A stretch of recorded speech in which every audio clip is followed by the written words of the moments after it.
now.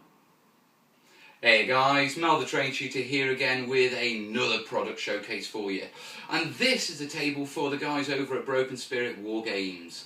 Now they got in touch with me and they said that they wanted a display board doing for their new rulebook Immortal. Yeah, so this is for the photos and for the models and that sort of stuff. It's also a playable table for it. I've done it on both sides. Now, if you, babe, do you want to come a bit closer and show the people while I talk about it?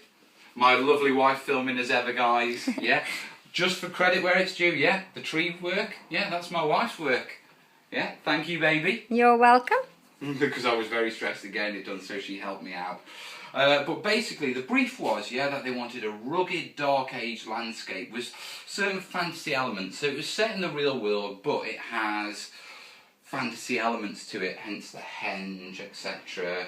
So let's take a quick closer look, and then what I'll do is, I'll actually take you through the step-by-step of building this with photos and narration in a moment. So very quickly, we've got the henge over here, okay, and obviously carved, sculpted foam, yeah, we've got the vines there, sill floor with the flowers, yeah, over here we've got an Envirotex pond, yeah, so that's really nice once again.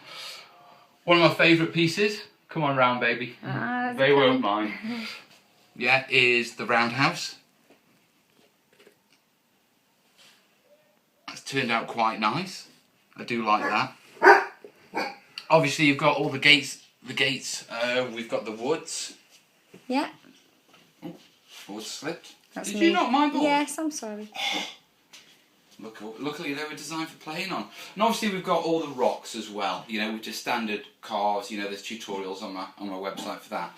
So, here you have it, this is the table for Broken Spirit Wargames. If any other gaming companies or people want tables, make sure you give me a shout. What we'll do now is I'll take you through step by step, yeah, how I actually built this and talk you through it so you know, so you can follow on and give it a go yourself, guys. In the meantime, yeah, have a cracker. I've got to get this up to Dean at Broken Spirit so he can get it to the photographers, and I'm looking forward to seeing it in the rulebook. All the best, guys. Ta-ra.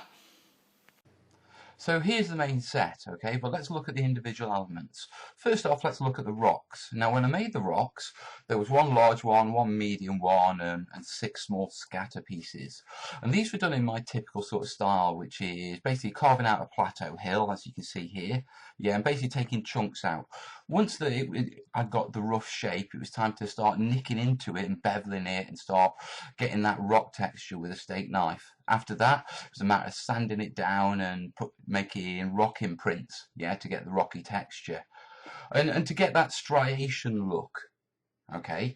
Once I was happy with that, it was time to start sealing it.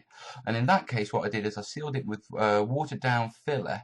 Yeah, and also covered the bases with filler. But what I did is I stippled the bases to give it its natural texture, so there was no need to sort of add gravel to the bases. Okay. Obviously, once the basic shape was done, what I would need to do is add gravel to the plateau. So here it is. This is where I added all the small rocks. And once these were all sealed, it was just simple time to start painting it up using progressively lighter browns and progressively lighter greys to get that sort of real rocky look.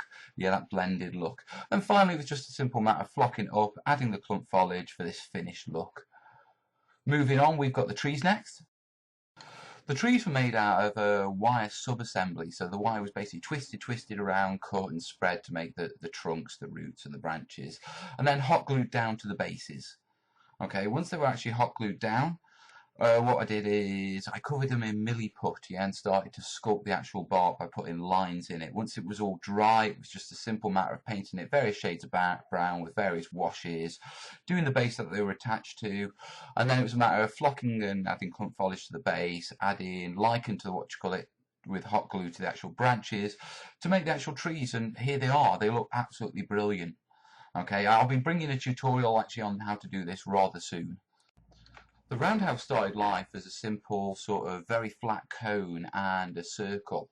It was sanded down and prepped for actual engraving, and I started working the actual brickwork in with a pencil.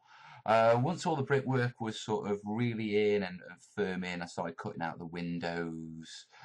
After that, it was time to start actually working on more detail, so it was adding a door with balsa wood, re-engraving the bricks with a pen to sort of get a more curved look, as well as adding the interior details.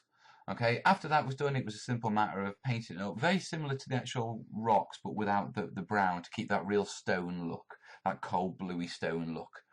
Okay, then simply add the clump foliage and, you know, silph flowers and vines and that sort of thing. The roof was actually done using Gale Force 9's burnt earth flock, and it worked really well. Okay, and obviously here you've got the actual outside, and then here's the interior detail. So overall, a really simple but quite time-consuming build with that one.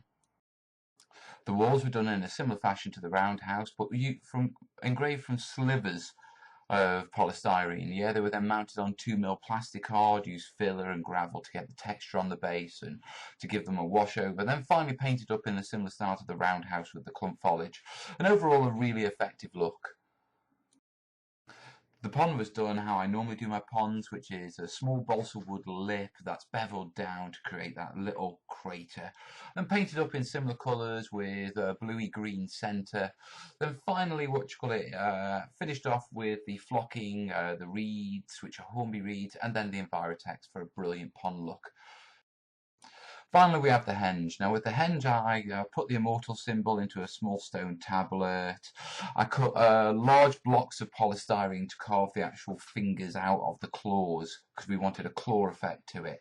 Okay, and once they were roughly carved, it was a matter of shaping them up and sort of getting that stone effect again to get the more realistic claws that you can see here with the grooves and the chipping, etc. Okay, once that was done, yeah, it was a matter of texturing the base with filler and just sealing it all before we started to hit it with exactly the same set of greys and browns that we did with all the other set. Once that was progressively done and the symbol was sort of painted in, yeah, what we did is I covered it with, you know, the flock and the vines, etc., and the little flowers, and overall the effect is really good. Really, really good. I really like this piece above most of the others, to be truthful. In the end, yeah, all the elements sort of pulled together, and that combined flocking and combined colours really made it a really nice themed Dark Age set that I'm really pleased with. We've got tutorials coming on the trees, so I'll show you exactly how I did that, and we've got tutorials coming on the, on the brickwork, etc., and the engraving, so I can show you how to do that. And then from that, you should be able to build this set yourself from the tutorials I've already got there. Now, I'm going to crack on. Hope you've enjoyed the showcase, guys. I'll catch you soon. All the best. Ta-da!